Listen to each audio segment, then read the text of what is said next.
Hey everybody, welcome back to your favorite strength and conditioning and physical therapy podcast, the Pain-Free Performance Podcast. I'm Pete Incerello here with my co-host Drew, and we are joined today by our guest, which is John O'Neill from Cressey Sports Performance. John, good morning. How are you today?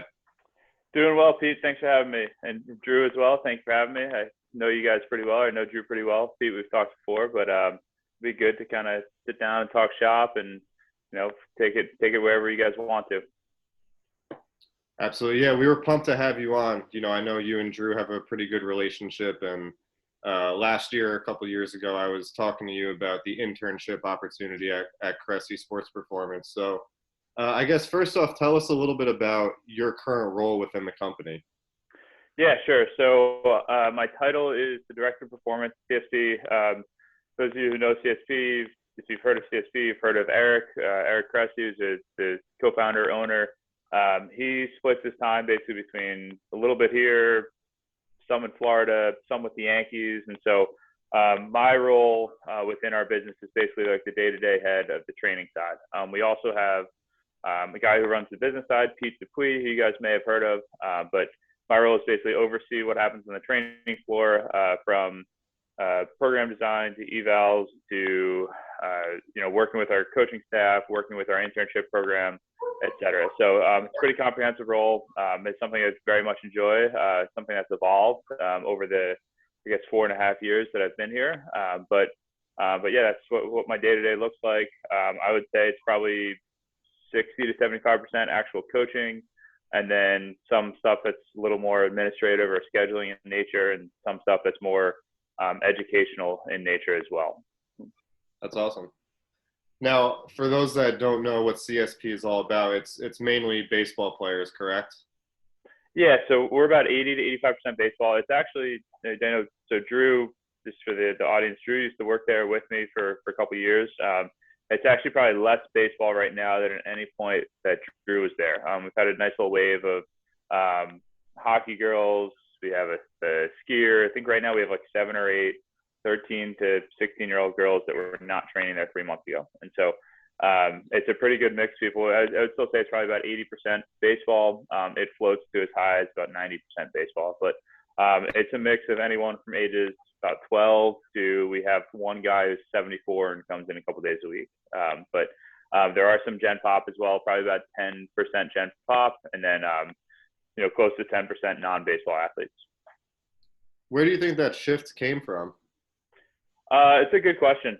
I think a lot of our marketing, if you look at our social media, stuff that Eric talks about, just the title of his own podcast, which is the Elite Baseball Development Podcast, a lot of that is very baseball centric. But our actual word of mouth word of mouth referrals, what drives a lot of clients to us. And so if you get a couple people, that are, for example, a couple soccer girls that we had that started over the summer, became a couple more this fall. So it's very, the first one is the 0 to 1 is harder than 1 to 2 and harder than 2 to 8, in terms of other sports. And so it is very much word of mouth driven. I think a lot of it too, we have more like 13, 14, 15-year-olds right now than I can remember in the 4.5 years I've been here. And I think part of that is there's just more of an emphasis on the training side and strength and conditioning at a younger age than there was previously. It used to be, at least 8-9 years ago when I got into this field, it was like, oh, if you want to play college sports, you have to get into it. You have to start lifting weights, you have to train. Now that line has shifted to almost the point where if you want to play high school sports, you have to do something like that.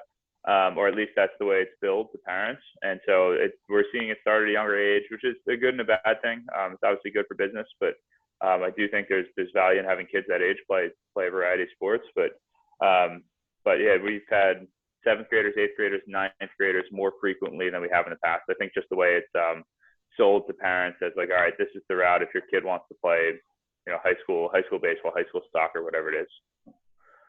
I think that shift in emphasizing strength and conditioning, especially with adolescents who, more and more we're seeing they become single sport athletes. I think it's so important. John, I'm going to turn that question to you, but Drew, I want to ask you first, what do you think is the main driver of this new emphasis on training and strength and conditioning for high school athletes? I think the biggest piece of it is just more people are hearing about it. I don't know. I don't think I have a great answer for that. I just feel like more parents are starting to understand that their children should be doing these things. And I mean, I don't know, CSP in general is a great place for them, because at CSP, it's like there's a fixed model, and John does a really good job with it. Like, just, it's so organized, you know, because like I'm training some of these younger guys in the group setting, and it's like, if I don't tell people where to go and set up the drills really particularly, it's gonna be chaos, you know. And so like CSP, you go in there, you don't really have a choice. Like, you're on a program, you're gonna have a coach taking you through everything. So it's a really good place for these kids. I almost, you know, I used to think about it too, like, because it's so controlled, like, how do you make it more uncontrolled for those young kids? And I think John does a really good job with that. So, you know, I think it's great, but there might be chances where it would be not so great. You know what I mean? Like, Yeah, for sure. yeah. So I don't know if that answers your question, but that's what I got for you. Yeah, I love that answer. As much as I think it is important to play more than one sport that involves different components of athleticism, obviously I'm biased being a coach that I think strength and conditioning is huge, especially for injury prevention and performance enhancement. John, where do you think a lot of this shift is coming from? I think like Drew said, it's exposure more than anything. It's not this like taboo thing to go to the gym instead of playing a sport. And it's not, I don't think it's sold as much as like, all right, you're going to specialize in the sport in the weight room as much as maybe it used to be. So it is like, at least the way we kind of talk to parents about it, you develop general athletic skills. Kind of what Drew was hinting at with like, sometimes these fixed rigid models of, here's your program, do it to a T at all times, is great for most individuals. There are some kids that it's not necessarily the best thing for. Like, they need more free play, more open loop activities, more competition-based drills. So that's definitely something that in our model is challenging to implement. It's something that we talk about as staff almost weekly. Who are the kids that we can put together in like a group dynamic warm up that we can play a game with. Whatever it is. Like the other day, we had 8 middle school kids playing dodgeball in our pitching cage. That was just the first. It's not to say that regularly happens, but the more we can create opportunities like that for kids that age, the better, because they're not going to see. Most of them are not going to see these incredible transformations from lifting weights for 8 weeks. You know, like you might when you're 16 or 17, just hormonally. When you're 13. A lot of it is motor control and coordination and skill development based, just learning how to feel the right positions. But in terms of actually having these crazy results that, you know, the parents like, oh my God, what happened to my kid? It's a little harder to create at that age. But yeah, I'm not sure if that answers your question, but it's kind of just piggybacking off of what Drew said. Yeah, it does, absolutely. And what you just said is totally music to my ears. I agree with everything. And I think you said it very well. With this new change of demographic, you know, it's a subtle change, but it is a change nonetheless. As the director of program design and you overseeing all the coaching, how has this changed the way that you implement your programs or how you develop them? Sure. So I will say I'll give you one specific example, then I'll kind of give you like a overview about how I approach that. So like the classic Smc model, probably very influenced by Eric Cressey and Mike Boyle and all these guys that have been doing it and publishing content forever, is very much like, you know, you go warm up and you go power and speed work, and you go your main strength work and accessory strength work and some core stuff, or maybe some energy systems development stuff at the end. I've been putting more just like athletic skill based stuff at the end of training sessions. As like hey, I want your takeaway to be this. So whether it's like a drop squat or a jog and start jump stop, which is basically just like a moving drop squat, or a 2 shuffle with paw where you're trying to stick it. Something that's like very like repeated elasticity. So stuff like jumping rope, line jumps, etc. All that stuff towards the end of training sessions as well for the younger kids, just because I think they are in the sweet spot in terms of growth and development in that 1 to 2 years post what they call peak height velocity, which we can't actually measure, but we can, or not in real time, but we can talk to kids about when they've been growing a lot, and you can see it as well. But that's kind of the sweet spot to develop the power, speed, elasticity. And I think that's something that we want to train a little more at that age versus some of the older kids. We can get away with, like, making the session more about stuff that's on the hypertrophy or strength end. So just obviously still lifting with those kids, but the lifts are more, maybe 4 lifts instead of 7. And the last 3 things are more athletic in nature. So that's probably been the one concrete change with that age group that I've done that maybe I wasn't 2 years ago. The other component of that is, Drew could probably speak on this pretty well, but there are a few ways to kind of oversee program, like who does what in programming, and both sides have pros and cons. But I look at it very much like I want to hire coaches that are fairly autonomous in what they do programming wise. And the line that's always kind of stuck with me is like autonomy within bounds. So, you can program whatever as long as everybody else knows what it is and can coach it. And so because of that, I think our coaches develop a lot while they're here. They also push each other a lot. You're also, and myself, I'm challenged constantly by guys like Drew or, our current staff like Ethan, Josh, Dakota, those guys, the guys we've had before. But you're constantly trying to make your own programs better versus just saying like, all right, what would the guy in the role above me, what does he want to see? And I think that's a much better way to challenge and push yourself. Like, there is a purpose towards protocols and towards, having some kind of boundaries behind what you do. But if you don't have a little bit of autonomy within those boundaries, it's very hard to grow and develop. And in all reality, I think if we had done that, if CSP's model had done that, we'd be years behind where we are right now. Because the whole time I've worked there, I've probably worked with 8 to 10 different coaches. I've been pushed by basically every single one of them in some way. As like, oh, they're doing this, that's cool, I like that. Where does it fit? How should I implement that? Or they question something that we already do, and it makes all of us think about why we're doing that. So that's kind of the way I very much approach it. The con there is there are times where different staff members' programs start veering away from each other, which is fine as long as everybody can coach it. You just want to be able to deliver a similar product, because at the end of the day, it doesn't really matter what your B2 exercise on day 2 is, but it matters like what the overall or overarching like goals or movement competencies that we're trying to train are. So it's obviously a long-winded answer, but it's a constant ebb and flow of like how individual should people's programs be versus how much overlapping or how much the same should they be. And right now, I feel like we have a pretty good sweet spot of that. I think it's so important having that open dialogue, especially when you're working with so many different coaches and interns, and there's obviously different roles and different experience levels, so that I can see how important that can be. Drew, sorry, go ahead. I got something here, because I don't know if everyone knows. So at CSP, it's so unique because all the coaching staff is working together. And like where I work now, there's other coaches, but we just have totally different clients and we don't overlap at all. Like, that's why CSP was so awesome for growth and development, because you work amongst each other. And, there's going to be bumps in the road like everywhere else, but you're pushed by everyone else, like John said. So, I mean, it's totally different. And my challenges right now are like, can this person actually understand what I'm saying and execute this movement well?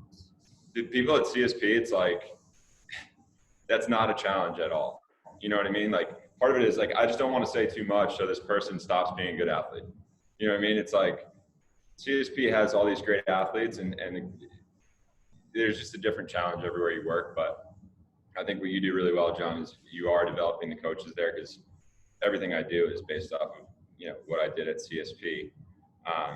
And then I did want to ask you, John, too, like so one of the things I wanted to touch on is like, one of the biggest things that I learned at CSP was just like how to learn as a coach and like how to grow, because going to CSP, I was like, oh, I know all this stuff. And then you were like, here's all these other things. And then it just sends you down a road. And I know for myself, like some of the things you said along the way, like, you know, I just take one topic and try to learn as much as I can on it for like X amount of time. And then I move on to the next topic. And that has helped me. But one thing I admire about you is like, you have just like this, I feel like you have a really good filter, because you'll come back with something new from like an event, and then your programs aren't that different, you know, where I feel like I've seen other coaches and like they come back from an event and it's like, okay, this is all Boyle stuff. You know, this is all this. So I guess it's a long-winded question, but I was just wondering on like your thought process on how to learn and how to implement things into your model. Yeah, no, that's first, thank you for the compliments within that before I move on to my answer there, but definitely something I think about a lot and try to take pride in. I think that's one of the, so there's pros and cons of really any way of learning, right? So like take social media. The pro is you can access a lot of information for free on your phone whenever you want. The con is you get zero depth or zero context behind any of it. And so, and then you look at like reading something that's like more textbook-like. The pro is there's an unbelievable amount of information. The con is it takes forever and it's probably pretty boring, right? And so there's positives and negatives there. I think creating a filter or having kind of your standard of what you're looking for is so important as a coach. And I think that is one of the things I try to teach a lot. Because like you said, like we get really capable interns from a knowledge perspective, maybe not from a coaching perspective right away, just reps. I think most of them become really capable, certainly, you know, throughout the semester. But I want them to be able to leave and have some kind of filter. So it's not like I don't want people to leave and be like, all right, well, this is what CSP did, so this is the right way. Because chances are, like, you know, let's say they're somewhere else 6 months down the road. We've changed something within that. So if they're just recreating our old model, they're 6 months behind. And so, yeah, I mean, in terms of kind of the way I approach Con Ed, I do very much have sources that I trust, and sources that I think are legitimate, versus other ones that maybe I'm a little more skeptical of.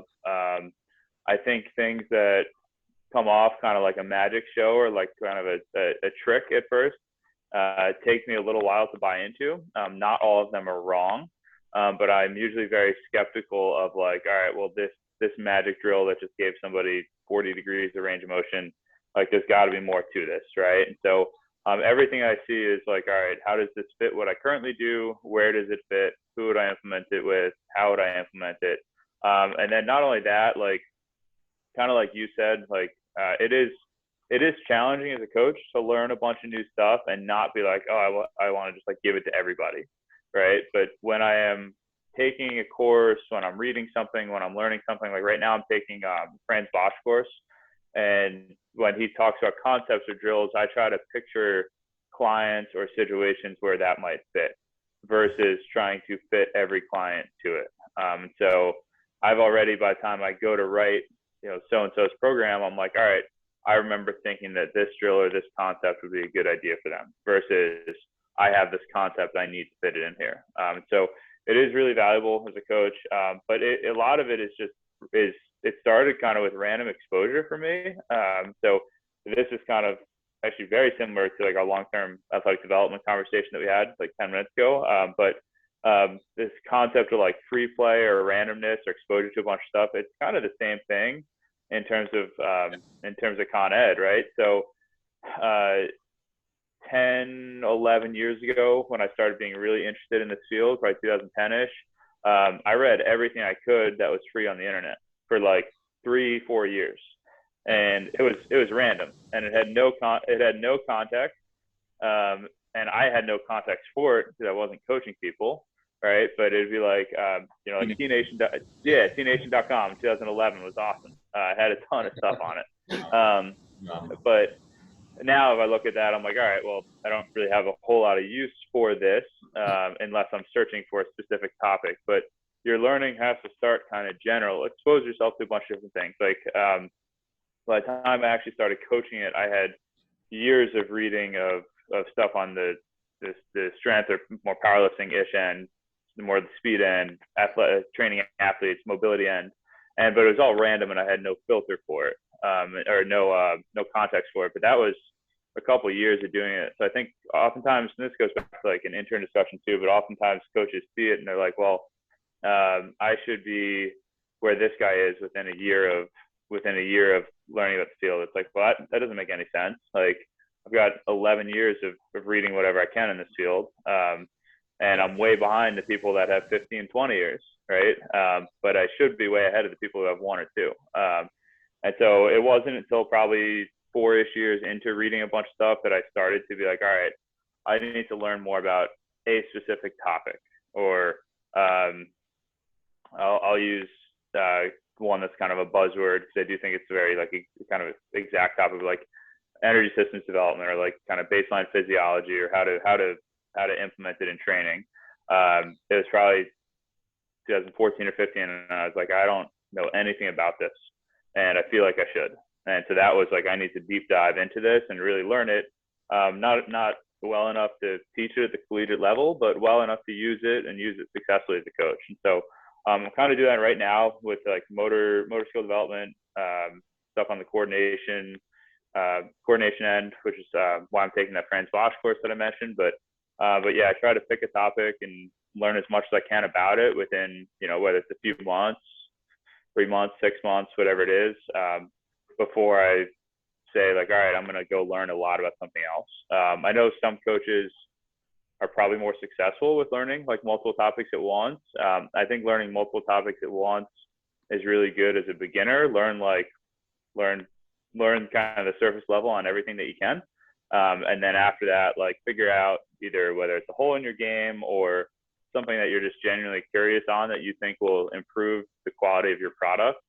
And then go from there. I know it's a long-winded answer, but I think last point here, the other thing too is I think a lot of people just like learn for the sake of learning. I don't really do a whole lot of that, to be honest. There's occasionally something I'm like, oh, I'm curious about this, I'm going to read more about it, but most of my learning at this point is contextual. So it's much easier to grasp and to follow. And it's the reason why, like, if you're in the field and you're coaching, you're going to learn things at a faster rate than if you're not. And so a lot of people, kind of maybe not frown upon, but they say like, oh, I don't want that job. I'd rather just like work on developing myself. That's not a perfect job, et cetera. It's like, well, just getting reps at a job gives you context to learn things at a faster rate. So even if your con ed time is cut in half because of your work, like you're going to learn more in that half amount of time than you would be just trying to learn all the time. It's why like a lot of people maybe don't gravitate as well towards like the school model of like just learn a bunch of stuff that the professor's telling you and then have no context for it later. Like I've had so many interns that at the end of the semester have told me, I just learned more in that internship than I did in like 3 years undergrad. It's like, well, you didn't get that much classroom time in the internship. You got like an hour or two a week versus like 10 hours a week or whatever it is in college. But you got a lot of practical time. So everything that you were around, there's good context for. And so yeah, just trying to have context. I don't really have like I try not to have like an ego about like, oh, I know this, good for me. I don't really, if I don't have a use for it practically, I don't really care that much to learn it. And so, but I'm in a situation right now where we have a lot of athletes, coaches, interns asking questions where I generally have context to learn stuff. But yeah, that's a very long-winded answer, Drew, to your question. Yeah, and I can remember whenever you would, or we would have like a guest speaker, or you would present, or a staff member would present. The way that I learned the best was when there was an example, like a current client example, that we could learn it and then apply it as soon as we can on the floor. And then, so, I mean, I think that's how I try to do it now, just based off of, that was where I was successful at CSP too. So, yeah. Yeah, totally. Like you need that like, what's the kind of the usability of it? It's like any skill, like just learning a skill and then never having the time or the place to use it, it's going to kind of disappear. Or at least your ability to use it won't be as good as it could be. But yeah, like that's why like our model is such a great spot to learn, because you're being questioned by clients, the way they move, the way they do something will bring a question into your head, or bring a question to somebody else on staff into their head, and they bring it up, and then it becomes a discussion point. And like I've learned as much from our staff and our interns as they have from me. At least it feels that way. And so it is, and that's always been like in my career. So I know we're talking to hopefully some younger coaches out there. That's always been like a priority of mine, to have people around me that I can learn from, or at least, or that push me or care. And so there's so many spots in this field where people are like, who cares? I'm just gonna show up, do whatever, go home. It's always been like a priority of mine, just to be like, all right, I'm surrounded by maybe not exactly like-minded individuals, but like-minded individuals from a standpoint of they care about their career, they want to push themselves, they want to develop. And that's honestly been one of the best things for my career, is having that mindset from a young age. Like I think if I interned at 2 spots, one ran phone training systems in Connecticut, which does a great job, and then 2 was CSP, and both those spots, like the coaches there cared a lot. They developed themselves. They cared a lot about the clients, about the products, etc. If I had maybe done internships at places where they didn't care as much about their career, I'm not sure I'd be in this field, because I got into it and was like, oh, this is really cool how much these guys care. I want to be like them. So that's always been a priority of mine, and I think it's kind of invaluable advice for a young coach that's trying to get better themselves. Like, surround yourselves with other people that are also trying to get better. How do you because I've seen Pete say this a lot. So I was just wondering your take on it. It's kind of like, he says like coaches ask him all the time how to be successful as a coach. And he says like, become a master so no one can ignore you. Right?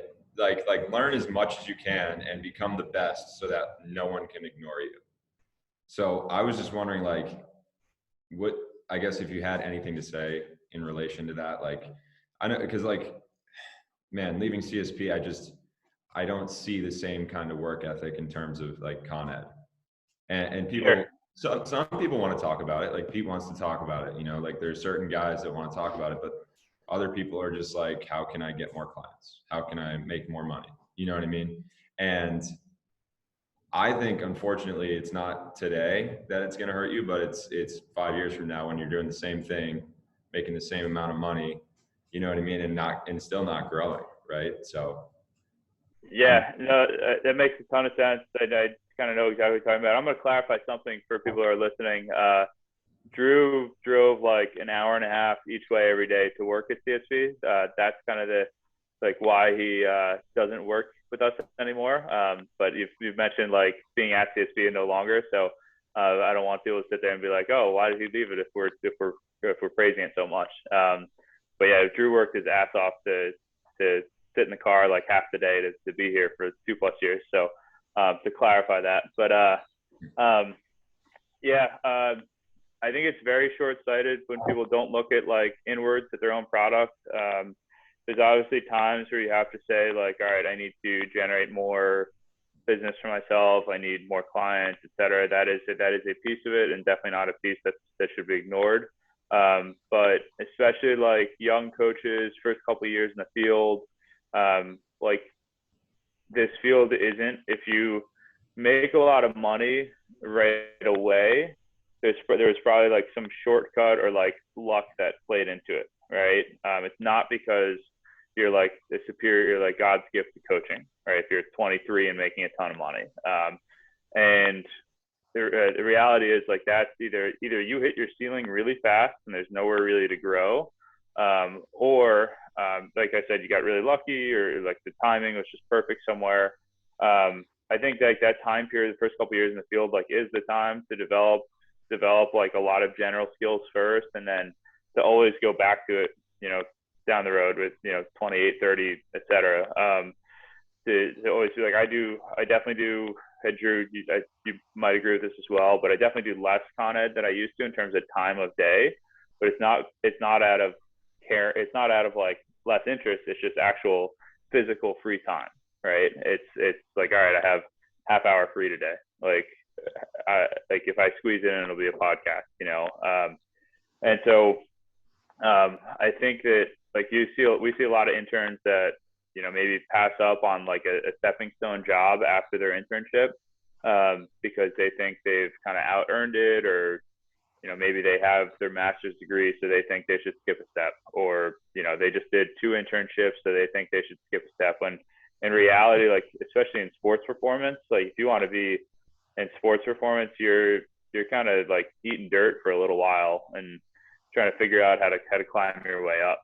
Like I said, unless you luck into a situation. I know personal training on the Gen Pop side is a little different in terms of that the business end, your ability to market, your interpersonal skills, all that stuff is much more important towards your income than it maybe is in sports performance. But unfortunately, how you look.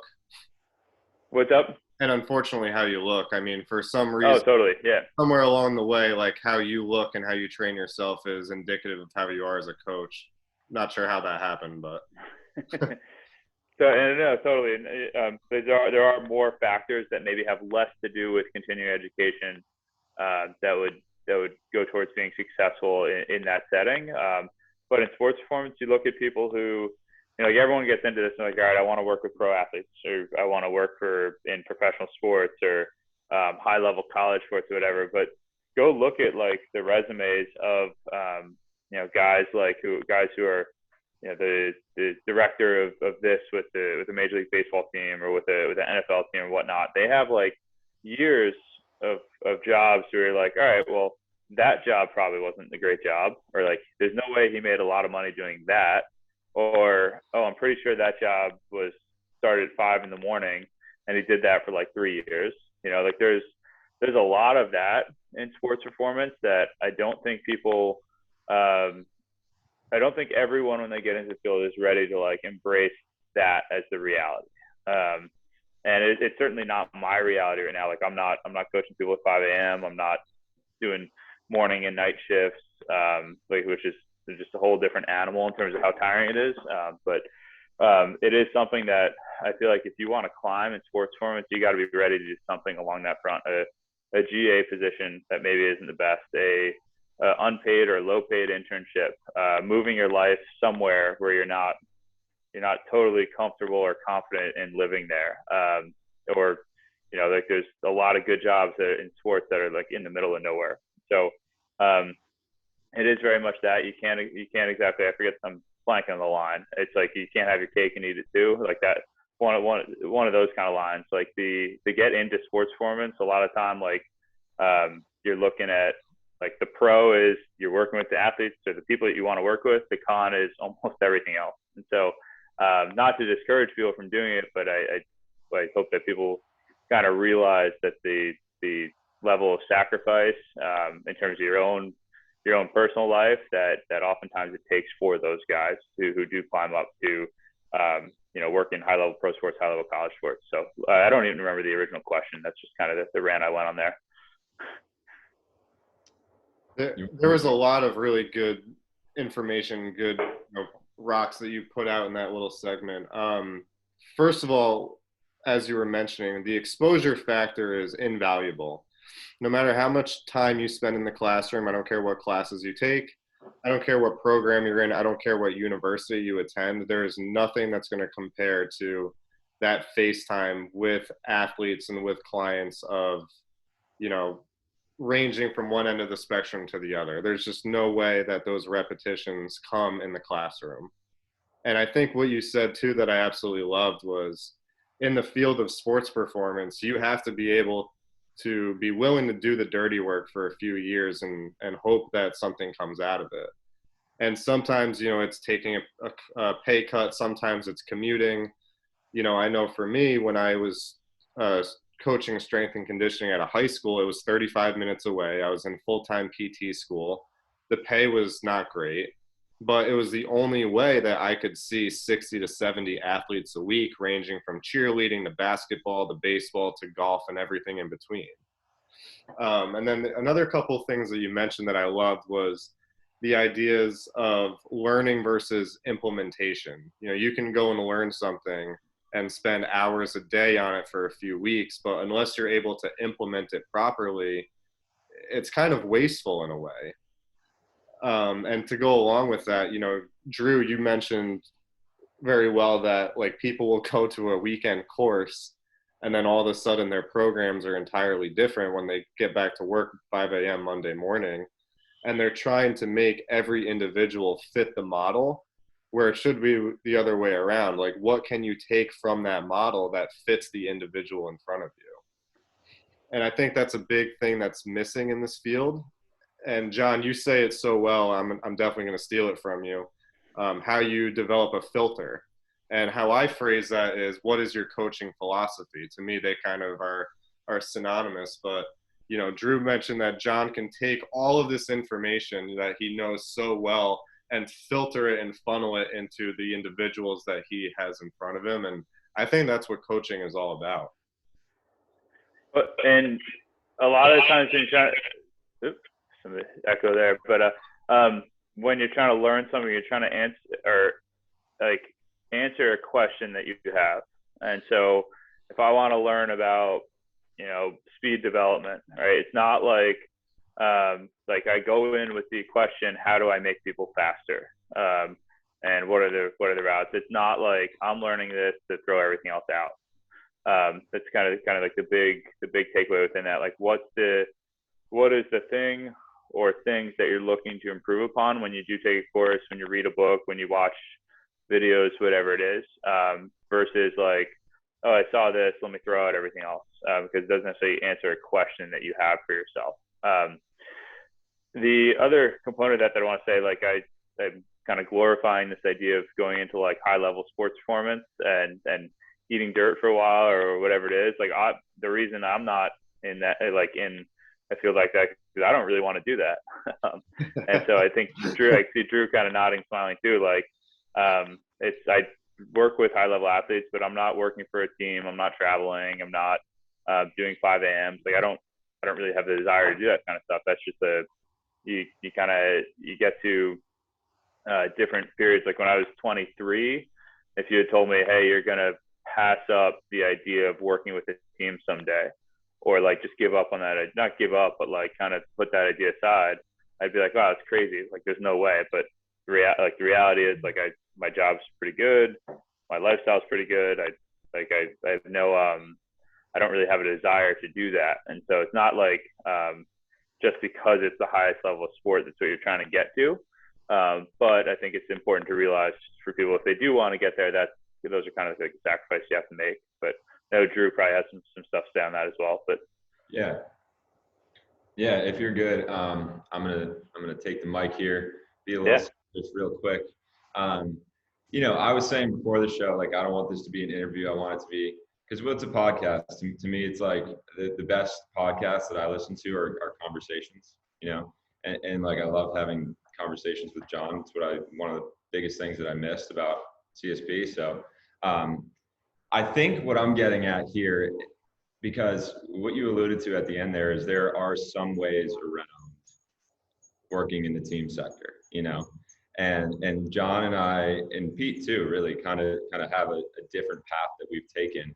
And so for me, I know, like I have the luxury of saying I worked for Eric Cressey and it gets me so much buy-in with baseball guys, and it's so lucky.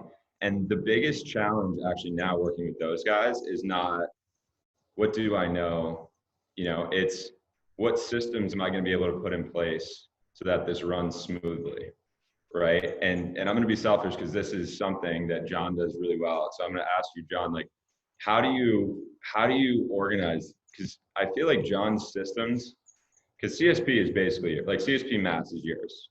Like the systems at CSP Mass are completely different than Florida.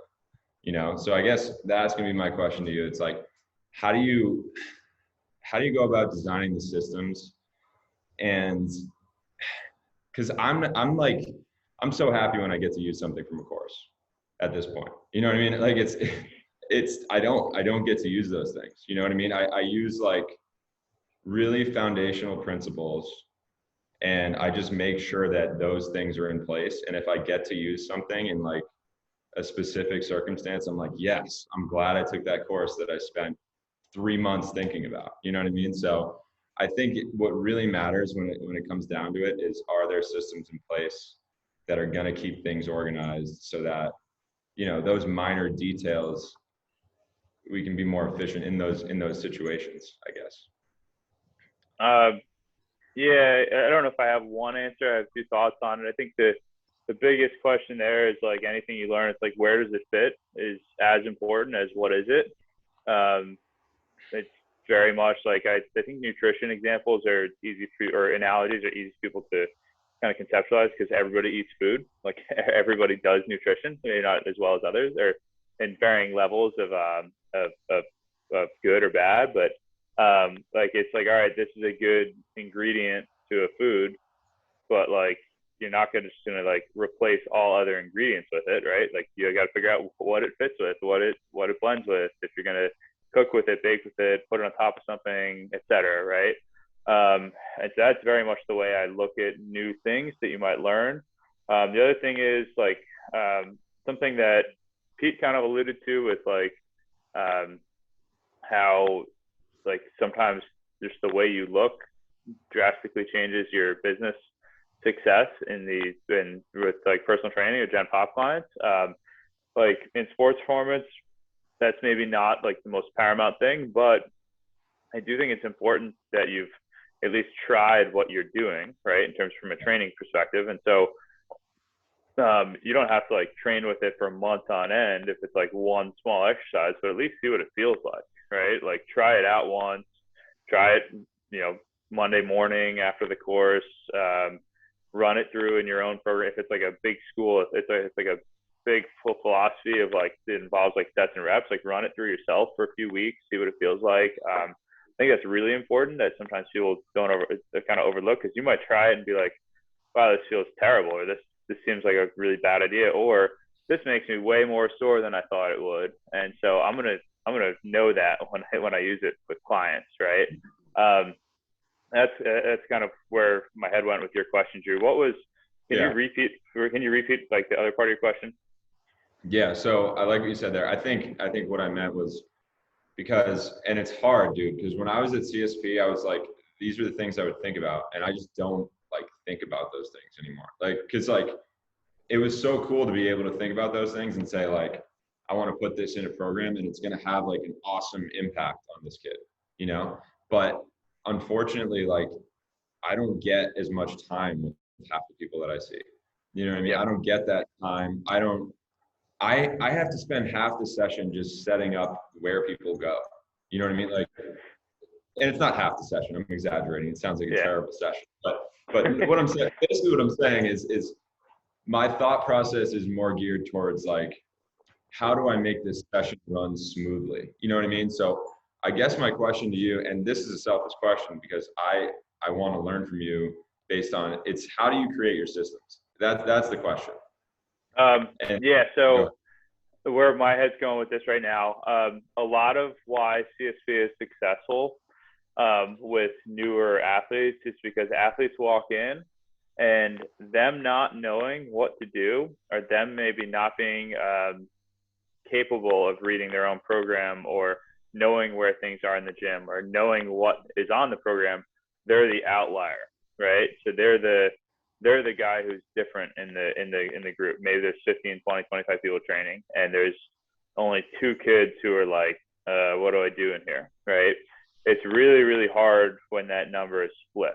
And so if you are in a group setting where nobody knows what they're doing, that's a challenge, right? Like you got to, it's almost like kind of what Drew's hinting at here with like, you got to spend a lot of time just making sure they know like the basics of what to expect, right? And it takes time. And so kind of like thoughts within that are like, all of us could probably figure out pretty quickly who the quote cool kids or the opinion leaders, the popular kids, the best athletes, whoever, like the kids that other kids look up to. CSP has a lot of success because those people typically work hard and do things well in our model. So if someone comes in, they're like, all right, well, I'm a freshman. That kid, I recognize that kid. He's a senior. He's the best pitcher in the area or whatever it is.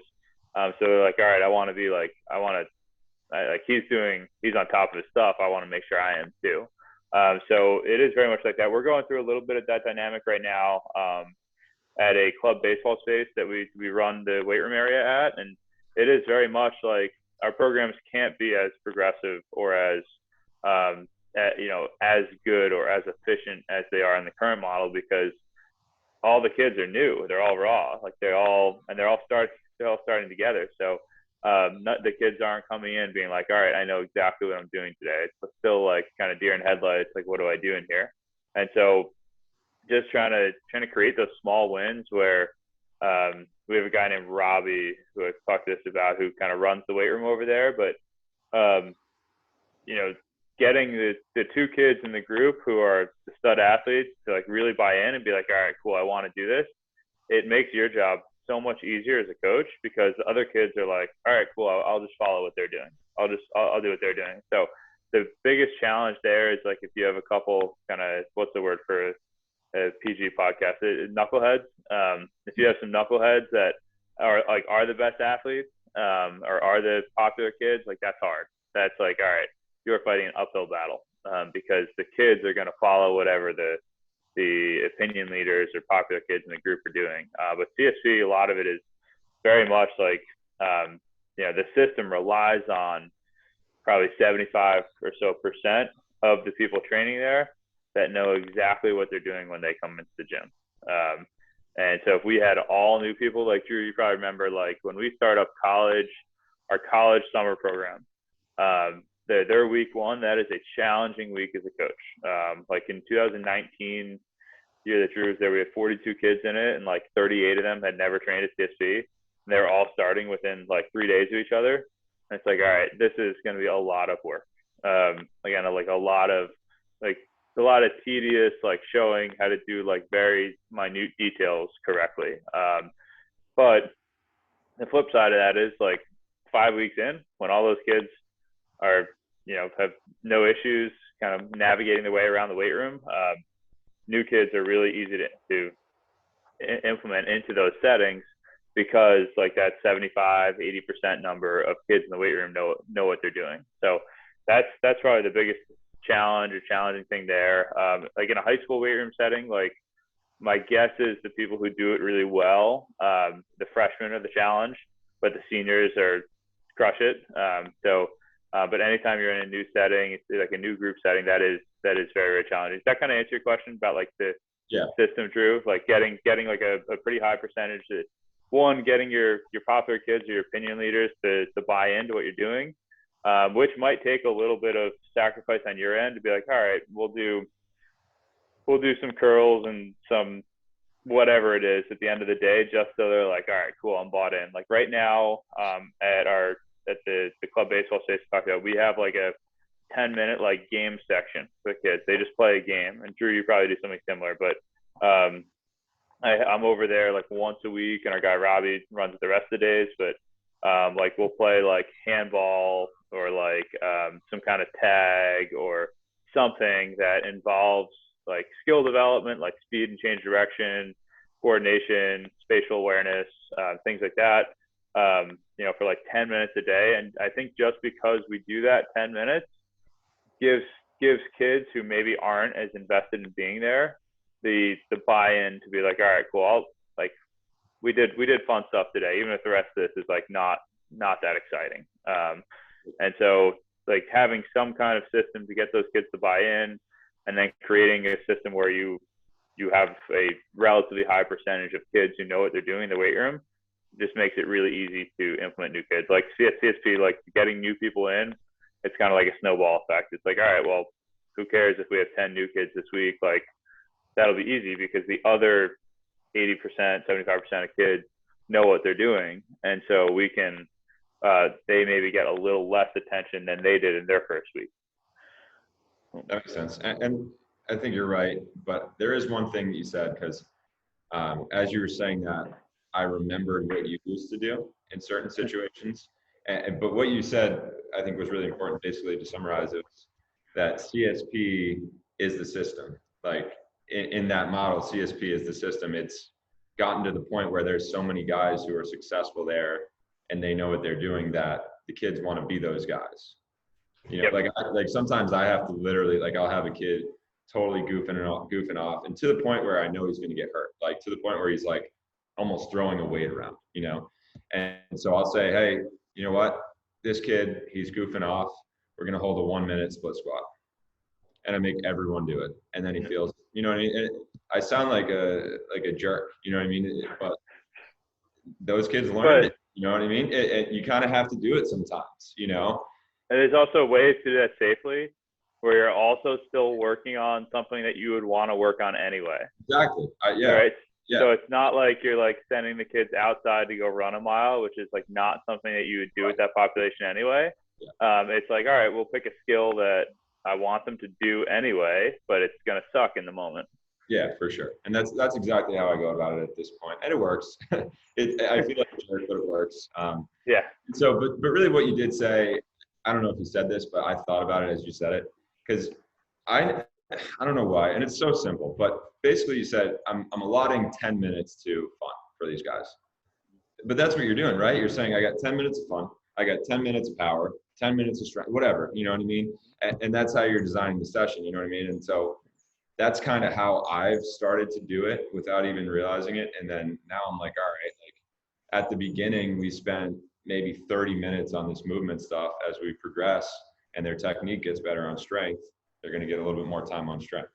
You know, like that's kind of how I've been going about it. And it feels like kids are getting stronger, because I think what you said before too, like they get stronger pretty quick. You know, like these kids didn't even know how to deadlift. And I try to explain it to them too, because half the time they're like, oh, my buddy's deadlifting 200 pounds. Like, can I do that? I'm like, you're going to do that in 4 weeks, but you're not going to do that today, you know? Yeah. And you just have to explain that to the kids, And, however you may, but go ahead. Well, and kids that age too, like the weight room isn't fun until you see success in the weight room. Yeah. It just kind of sucks to like try to lift weights and not be good at it, you know, or to not be like, anything in life that you do that you're like not good at is like generally not fun, right? Yeah. Or like if something like actually hurts when you do it, like it's not going to be fun. And so like having something like in programming, and I know you definitely do this, whether you mean to or not, but like you got to set it up so that the kids are getting better at something over time. So like, and where they know it too. And so like at CSC, like kids are writing down their weights and they see this like in the beginning of lifting weights, they see this relatively linear progression of like, oh, I went from 185 to 255 on a deadlift over 4 weeks. Like that's a 70-pound jump. That's an incredible jump. But it happens all the time in the first couple months of training, right? And so that having those couple things that people see that progression on or feel that progression on objectively, that I think that's such great buy-in.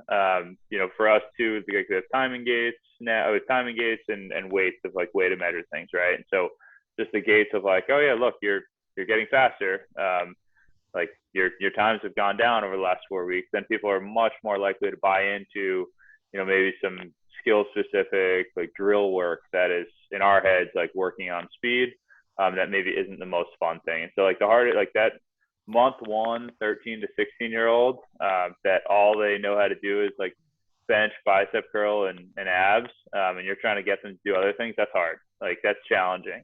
But having some kind of system where you're setting up so they see and feel objective results, I think is so valuable.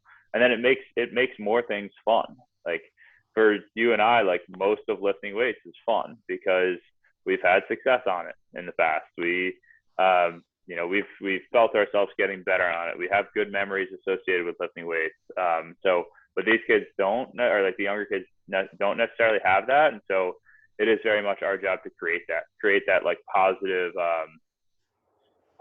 mental connection with the weight room. Yeah. So we got some stuff. Go ahead, Drew.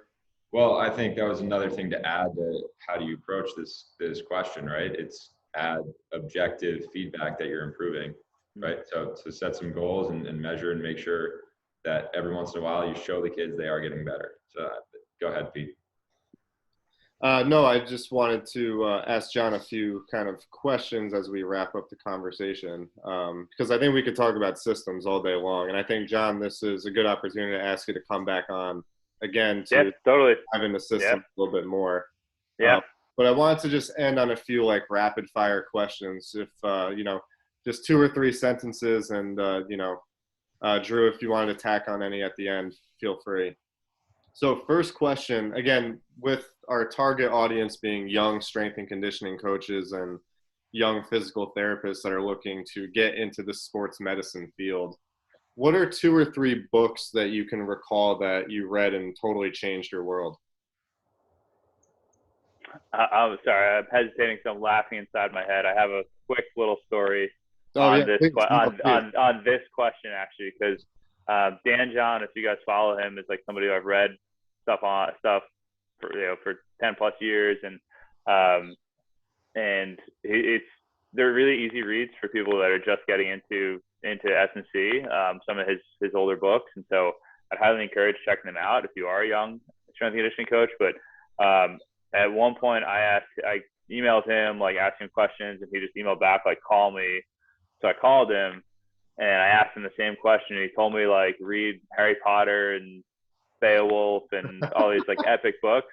He's like, just become an interesting person, then you'll become an interesting coach. It's like, oh, okay, that's kind of a unique way to look at it. But I know that's not the goal of the question. It's just rattle off books that make you an interesting person to talk about. So Good answer, nonetheless. yeah. But the first, I guess, couple books come to mind. We mentioned energy system development before. I think Ultimate MMA Conditioning is a really easy read for coaches to have like a baseline overview of what of energy system development. Triphasic Training is a really good read. That was one of like the early books I read, probably 2014-ish. First 150 pages of that book, especially, I've reread probably 3-4 times since, as just a really good overview on training and training philosophies. There's other books, Science and Practice. It's kind of like the staple. Everybody should read this book, Science and Practice Strength and Conditioning by Zatsiorsky. That's probably the other like, hey, every young strength coach should at least take a look at this. That was 3 already. But I'll give you one more. Sorry, 2 more. Some books on like the personal development end are pretty good too. They give you good framework. I don't read a ton of them anymore, but I have in the past. But 2 that come to mind by an author named Dan Pink. One is called Drive, and one is called To Sell is Human. Both, I'm sure, available on Audible. So if you are listening to this as a podcast format, which I imagine people are, they're probably pretty good in that format too. But Drive is basically about how people are motivated, and To Sell is Human is basically how you is a way of basically mental framework behind like becoming better at selling yourself without being like a pushy salesman. And so both of those books I felt like were influential on me, independent of the X and O. So understanding how clients are motivated and how to create better motivation within clients. This goes back to what Drew and I were just talking about before, like having some kind of objective feedback, like gets people more intrinsically motivated. Like, oh, cool, like I'm getting better at this. And like Drew, like we've talked this before, but like when people are like we as strength coaches talk about like, oh, the client moved better, or they moved a lot better, but no client goes home and their buddies ask them, what'd you do at the gym? And they're like, oh, I worked on moving better. Like nobody does that, right? So like having objective feedback for a client is invaluable, and it goes right into kind of the question you asked on that book, Drive by Dan Pink, talks a lot about like creating intrinsic motivation within people. That's perfect. I know you've read a ton and have been exposed to a bunch of different coaches and systems, but can you name 2 or 3 coaches and or systems that are weighted most on your coaching philosophy today? Totally. Yeah, it's definitely a bunch, and the people kind of change depending on how much I'm currently around them or talking to them. But at least for me, A guy named Adam Richmond was my boss at a job I had in college. Still close with him. He is an athletic trainer at a Division III school in Pennsylvania, where I went to school, Dickinson College, and does not have a lot of social media. He does have social media, some at Adam Richmond, some version of that. He's not like posting a ton, or he's not like a strength and conditioning celebrity, but he's a great coach, and I learned a ton from. He's one of my first experience or big exposures to the field. That would be the first one that comes to mind, and the other two kind of main ones would be Mike Ranfone at Ranfone Training Systems, in addition with Todd Baumgartner, who was also working there when I was there. And so Todd runs Strength Faction, which is a kind of online coaching education group that's definitely worth checking out. And Mike Ranfone runs Ranfone Training Systems in Connecticut. So if you guys are local to Drew and Pete, definitely worth checking out. And then obviously, I guess that was three already, huh? But I'll give you a fourth one. Eric and Eric Cressey and everyone who's kind of come through this umbrella at CSP is obviously a big part of my development. Coaches who have worked here in the past, coaches I work with now, et cetera. So that would be kind of the three main spots that I've spent a lot of time at. I gave you people from. So Adam, Todd, and Mike, and then Eric, and kind of a bunch of other coaches from CSP. Awesome.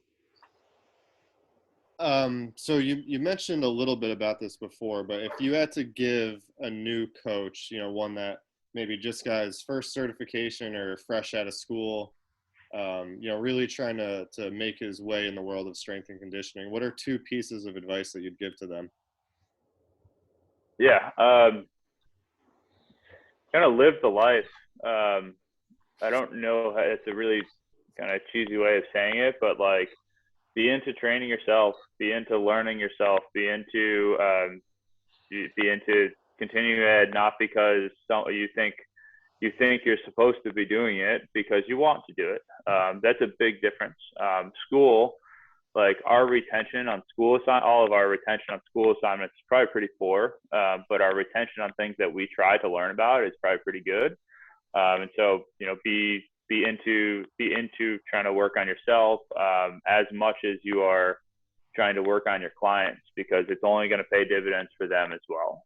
That's probably the biggest piece of advice. Like, it's not a field where people who are 1 foot in do well in, at least long term. Like, you can't be 1 foot in and be really into coaching, random kids that you don't have a relationship with, or getting up really early, or you're working long hours, whatever it is. Have both feet in, I guess the best way to say that. And then understand it'll take time. Like, you're always going to have coaches or a coach that you're like, wow, that guy knows so much more than me. It's probably so much better than me. And that doesn't, like, you think like after a couple of years that'll change. You just learn about more people that are doing a great job here, that you kind of look up to. And so, like, understand it's going to take time, and put both feet forward. Where can the audience find you? Do you have a social media? Yeah. I don't post a ton. It's at O'Neill Strength. At CSP Mass is the other account. CSP MASS is the other account that I post to sometimes, some of the stories and whatnot. But those two, people want to get in touch with me. I'm usually pretty good about, if people want to just hop on a phone call with questions or shoot me an email, whatever it is, just send me a DM on Instagram. I'll be able to find you from there. But I don't have a ton of stuff on social media.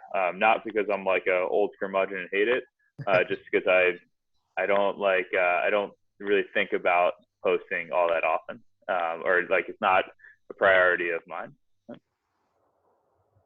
Awesome. Yep. John. Thanks. Yeah. You mentioned doing like a follow-up. If you guys want to do one a few months down the road, let me know. It's a really good time. And so hopefully our listeners, or hopefully your listeners, get something out of it. I'm sure they will. And yes, we will definitely follow up with you. I have so many questions on developing systems and how to implement them. So definitely expect a text or a call from one of us soon. Okay. Cool. Absolutely, man. Drew, anything else? No, man, I think I'm just excited I want to ask John more about the nitty gritty for sure. We haven't had an actual training talk. So Yes. Yeah. maybe that can be the next one, Absolutely. Yeah, absolutely.